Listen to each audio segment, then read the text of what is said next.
नमस्कार, मैं योग गुरु निशांत एक बार फिर से अपने YouTube चैनल में आप सभी दर्शकों का स्वागत करता हूं।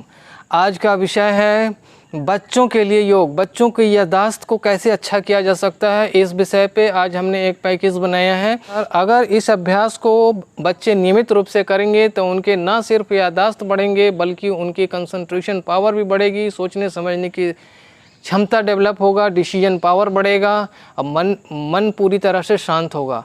पढ़ने में जो पढ़ा लिखा जो भी पढ़ता है भूल जाता है, तो हर बच्चे परेशान रहते हैं। इस अभ्यास को करेंगे तो निश्चित रूप से उनका याददाश्त अच्छा होगा, पढ़ने में मन लगेगा, एकाग्रता बढ़ेगी और मन शांत होगा। और दाईं पैर को धीरे से उठाएंगे और इसके मूल से लगा कर रखेंगे। ठीक है, इस तरह से किया। अब दोनों हाथों को धीरे से ऊपर ले जाते हुए प्रणाम की स्थिति में इस तरह से, और जितना देर हो सकता है उतना देर इसमें रहेंगे। और मन ही मन इमेजिन कीजिए कि हमारा पूरा मन तन शुद्ध हो रहा है, हम पूरी तरह से सजग हो रहे हैं, शांत हो रहे हैं, हमारे ऊपर ईश्वर का आशीर्वाद आ रहा है। बार बार ऐसा इमेजिन करते हुए इस अभ्यास को करेंगे और धीरे से हाथों को खोलते हुए वापस और रिलीज़ करेंगे, है ना। श्वास की गति सामान्य। अब दूसरे पैरों से भी करेंगे। पैरों को फोल्ड किया, मूल से लगाया। अब इसके बाद इस तरह से श्वास की गति बिल्कुल सामान्य, कमर गर्दन पूरी तरह से स्ट्रेट सीधा तना हुआ, नज़र सामने, श्वास की गति सामान्य।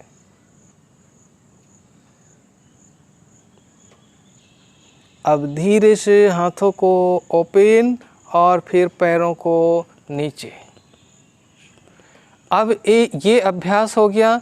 दूसरा अभ्यास ताड़ासन का करेंगे। कैसे? दोनों हाथों को लॉक करेंगे और सिर के ऊपर, और दोनों पैर के पंजे आपस में मिले हुए लंबी गहरी सांस लेते हुए पूरे मसल्स में खींचेंगे। नाभि से ऊपर का हिस्सा को ऊपर खींचेंगे, सांस छोड़ते हुए धीरे धीरे डाउन। फिर सांस लेते हुए ऊपर, रिलैक्स। वज्रासन में आ जाएंगे। वज्रासन में आने के बाद लंबी गहरी सांस लिया, छोड़ते हुए पूरी बदन को ढीला छोड़ देंगे।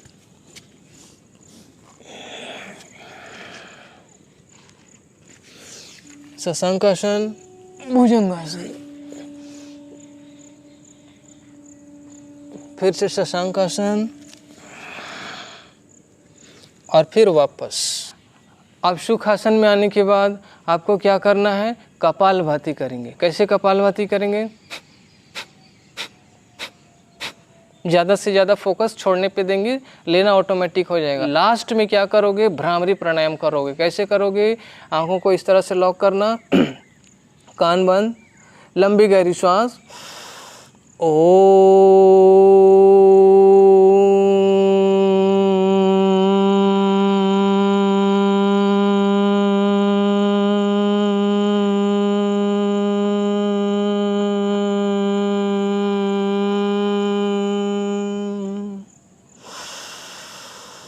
फिर से लंबी गहरी सांस और फिर से ओम का चैंटिंग करेंगे। ओंकार का ऐसे भी उच्चारण करते रहना। ज्ञान मुद्रा में बनाओगे, दोनों हाथों को घुटने पर रखोगे, कमर गर्दन सीधी, नज़र सामने, सहजता से आंखें बंद।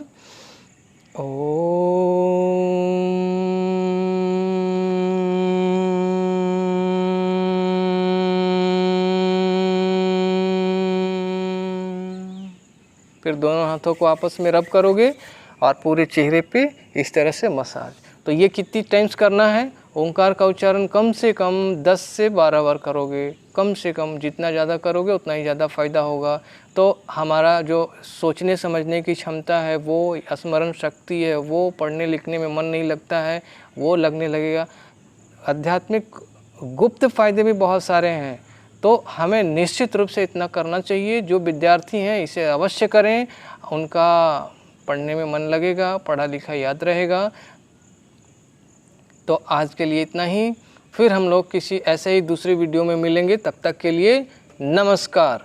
ओम शांति।